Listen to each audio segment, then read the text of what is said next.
ყველა შეტევას გაუძლებ, ყველა გაკიცხვას ავიტან. შესახებ არვის ვაუწყებ ცხოვრებას ჩემით გავიდან. თუნდაც დამტოვოთ ეული, ბედი მარგუნოთ მუხთალი, სიტყვაც რომ მკადროთ წეული, პასუხს მოგაგებთ უფალი.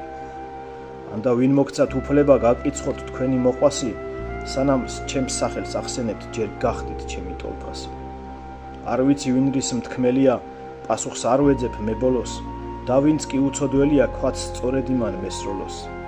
სჯობს რომ დაფიქრდეთ, გაჩერდეთ, ვინ ხართ უფლება მოსილი, საკუთარ ხელებს დახედეთ, ცოდვით ხომ არ გაქვთ მოსვლილი. აw სიტყვას დიდი ძალა აქვს, იოლად იცის მიჩვევა, წენა გულამდე გადააქვს და სამუდამოდ იქრჩება. ძალიან დიდი აზრი აქვს ცხოვრებას როგორ მიყვები, გამოაკეთებს ხასიათს სწორად ნარჩევი სიტყვები. ერთ წუთს პატივი მივაგოთ, თქვათ სიტყვა თავისუფალი და გული გულზე მივანდოთ, მაშინ გვიშველის უფალი.